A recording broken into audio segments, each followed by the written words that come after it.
Good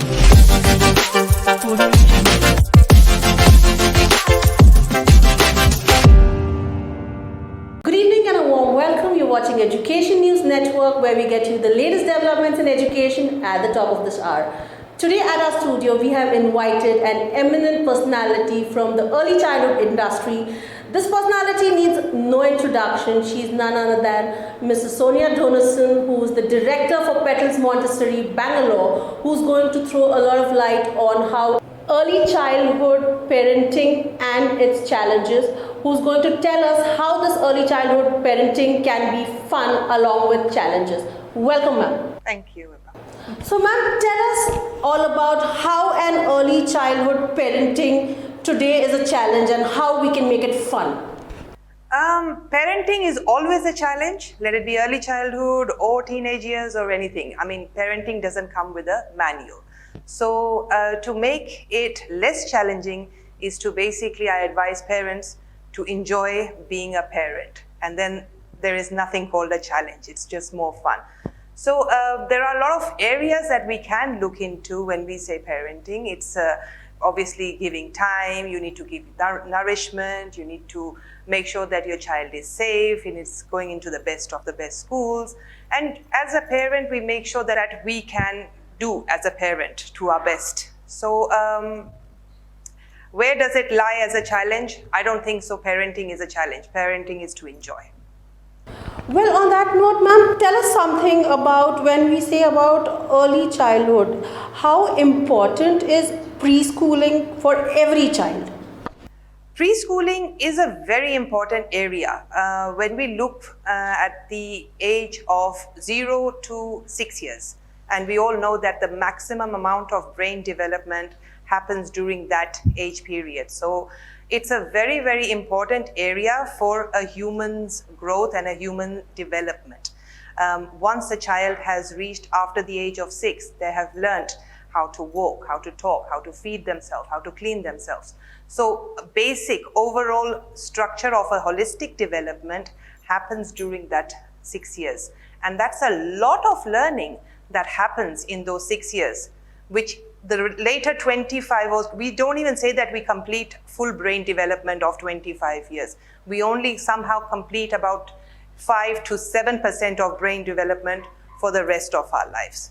So this is the prime point of us developing our brains, developing our knowledge, developing us being a social element or a person to the society that we live in for tomorrow's world. So very, very important area indeed. Absolutely. So, ma'am, tell us something. These days, there is a phrase of homework and housework, which has been made very popular at Petals Montessori. So, what is this all about? Tell us something about it.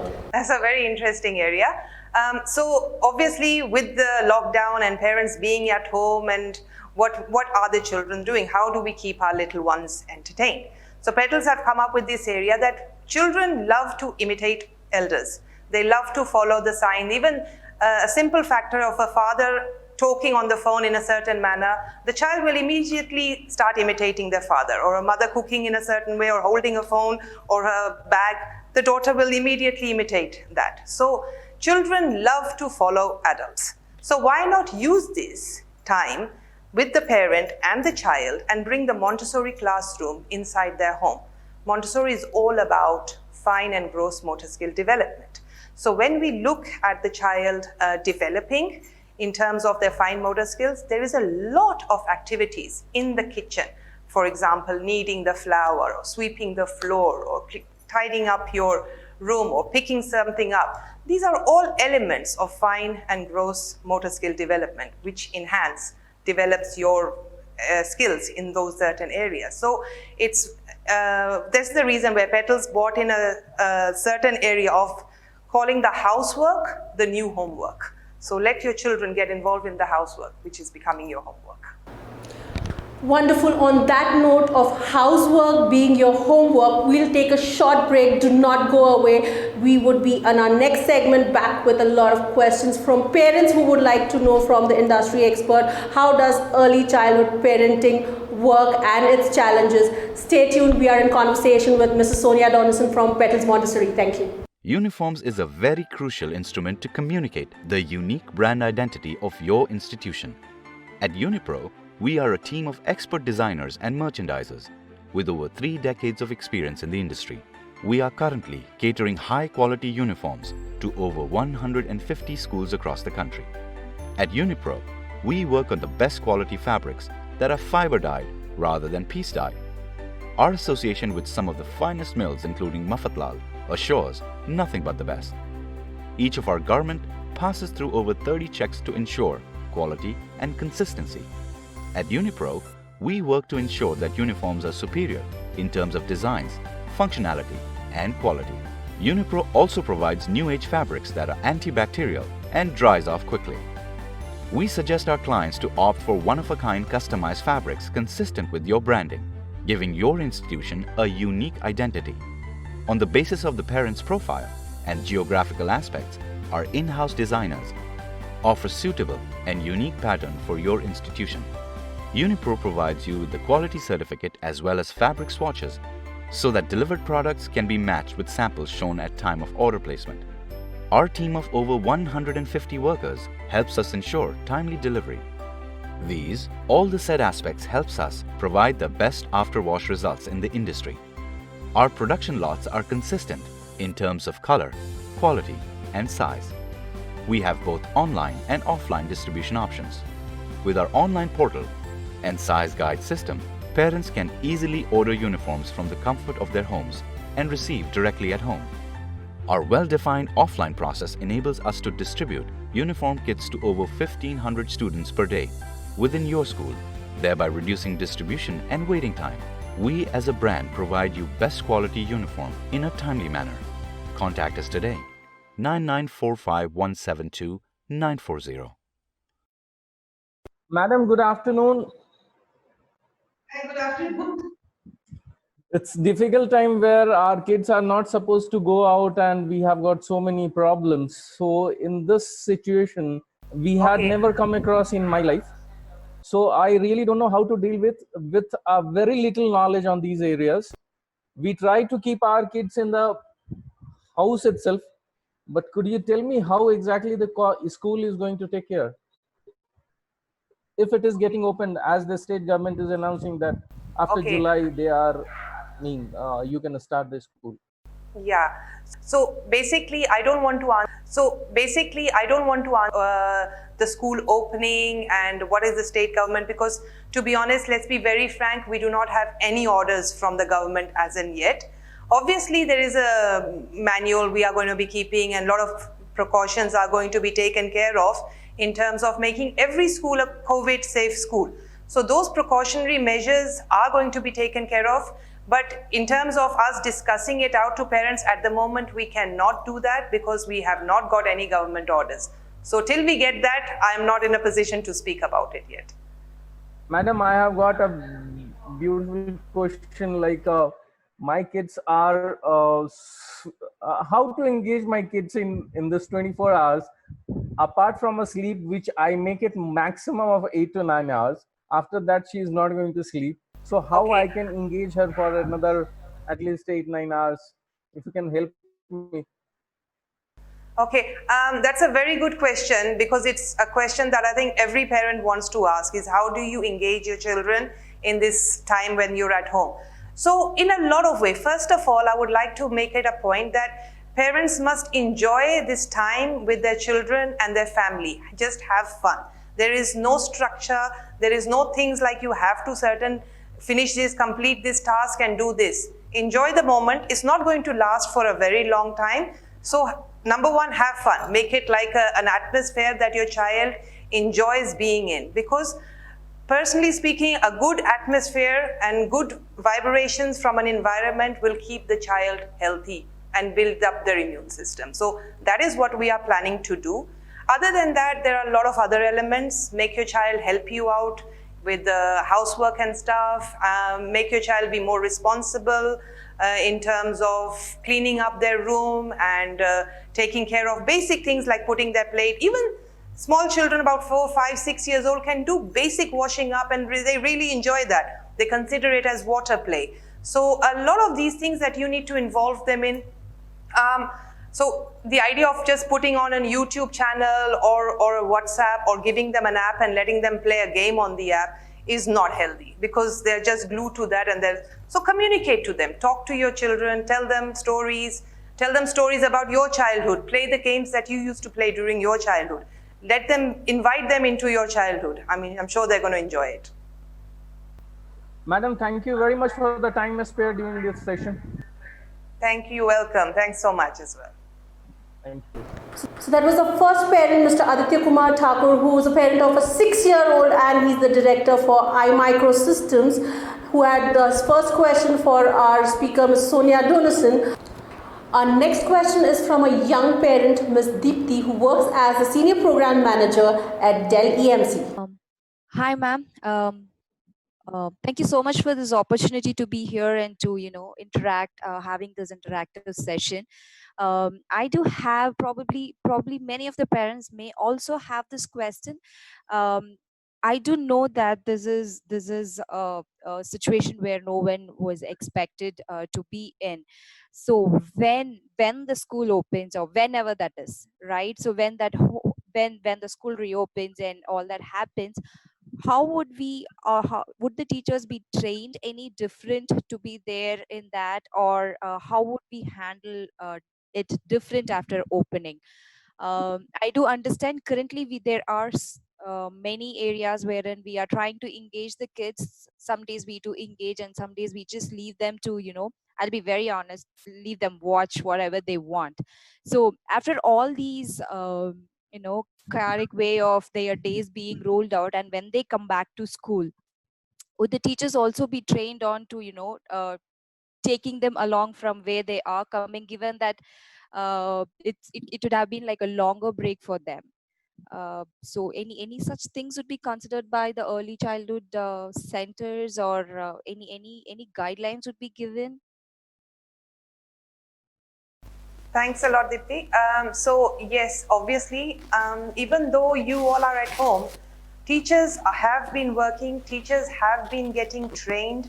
There have been constant, non-stop webinars about taking care of the children through educators, and we've had many conferences of something what we're doing now. There's been huge amount of conferences that are happening to educate our teachers, educate the educators, and learn, because this is a new pandemic for everyone, and we've never really gone past this in our life. So we all have to learn a lot.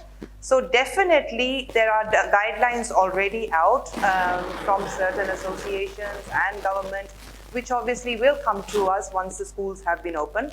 Schools, the government has also given us basic orders in terms of how to go about cleaning and sanitizing the school. So all that is in the process of making sure that the child's entry back into the school is safe and sound.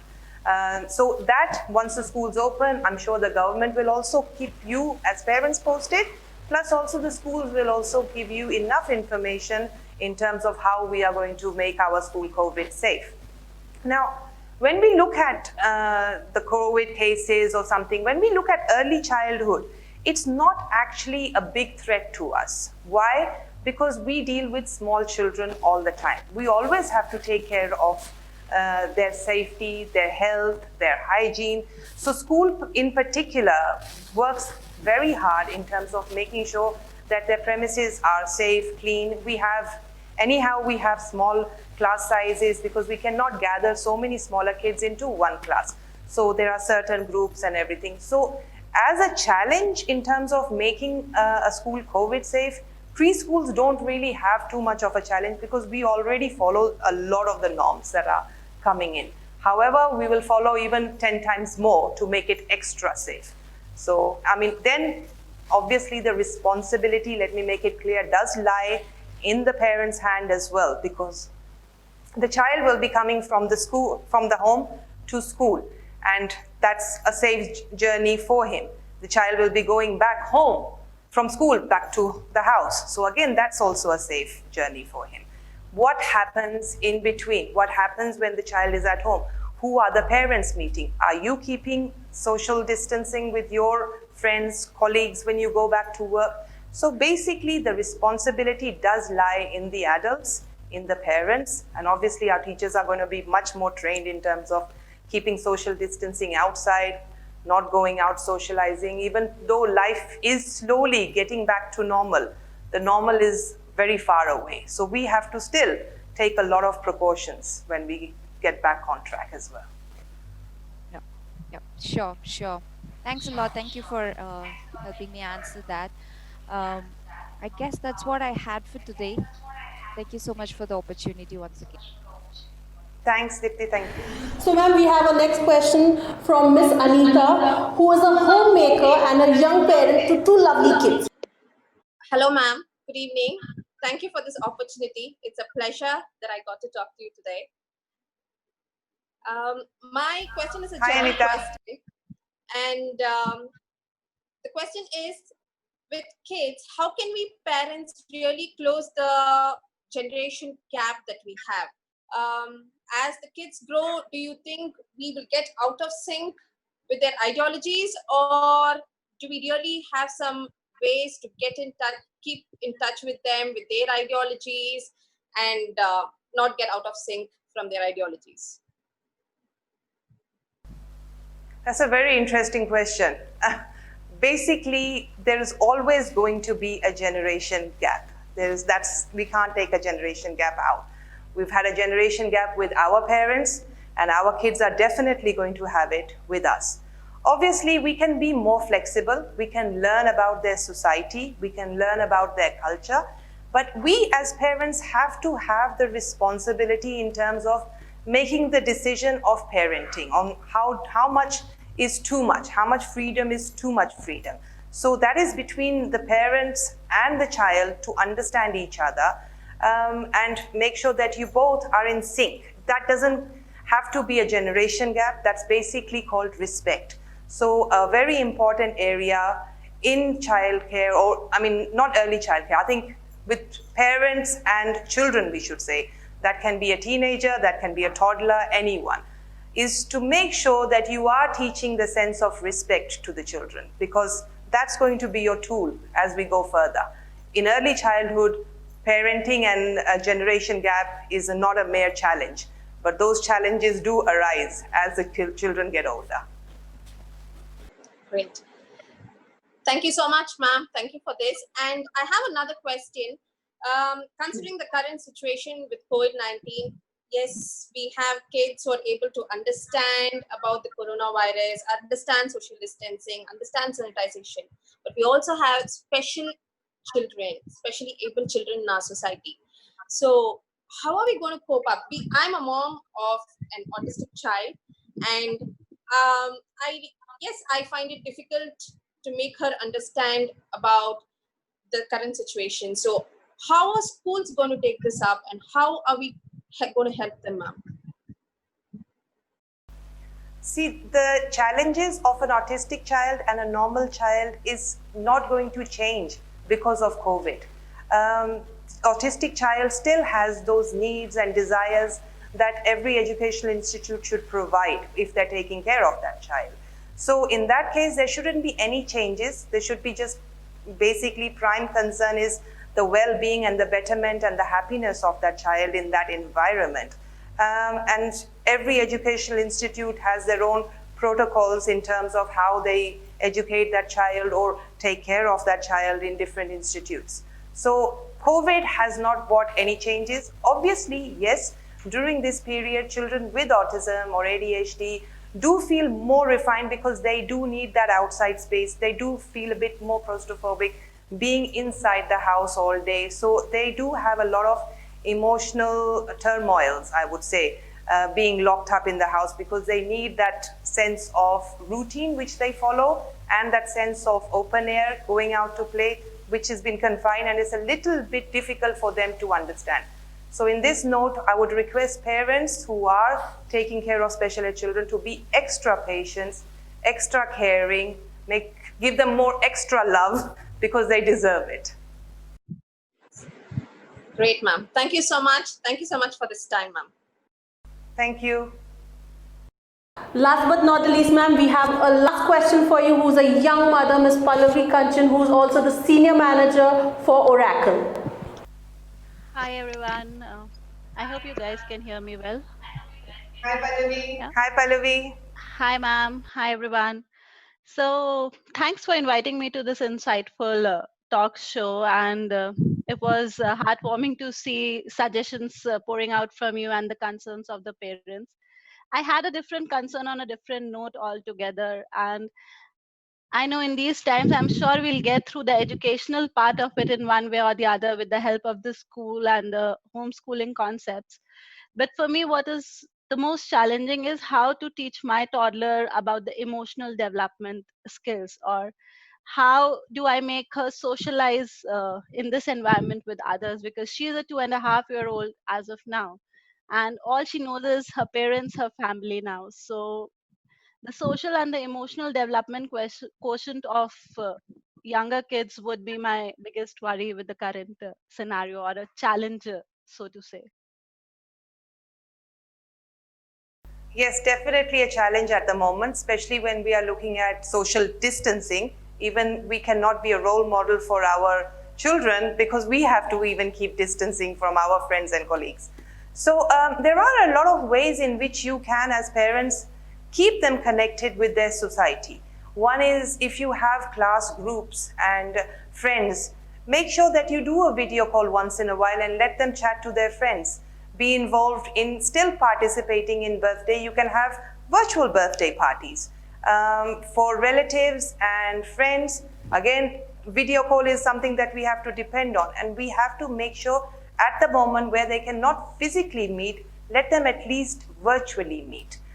Once children get back on track and once schools become a physical ground again for children to meet up, children are very quick to respond back to normalities again. So that will not be a challenge. But during this time, let them not feel so isolated.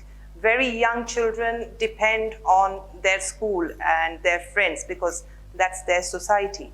At the moment, it's the parents' responsibility to keep introducing them to their society as much as they can.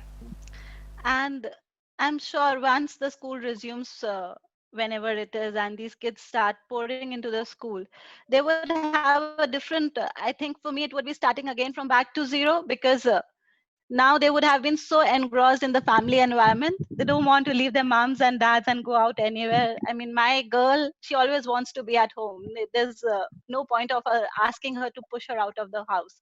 So do we have any special plans to deal with this kind of separation anxiety that the kids might have once the physical school resumes? Sure.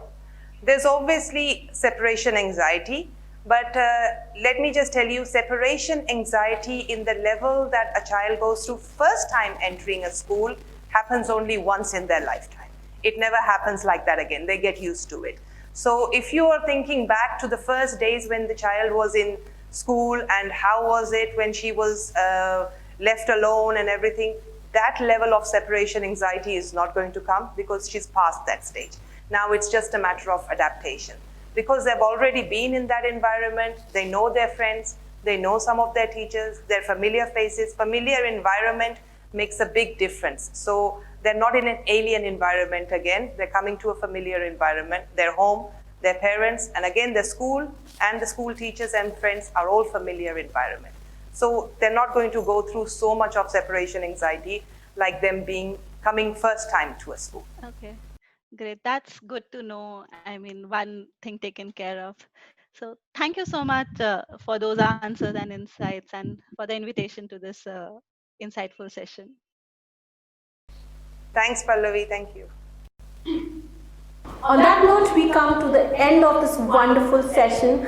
Thank you so much, ma'am, for accepting the invitation and sparing so much of time and coming all the way to our studio. It was wonderful having a chat with you, and I'm sure my viewers are more than enthusiastic to having a look at this video, and they have enjoyed this conversation as much as I did chatting with you. For more such videos, do not forget to log on to denn.com, and do not forget to like, share, comment and subscribe. For now, signing off, Vibha Raj. Thank you.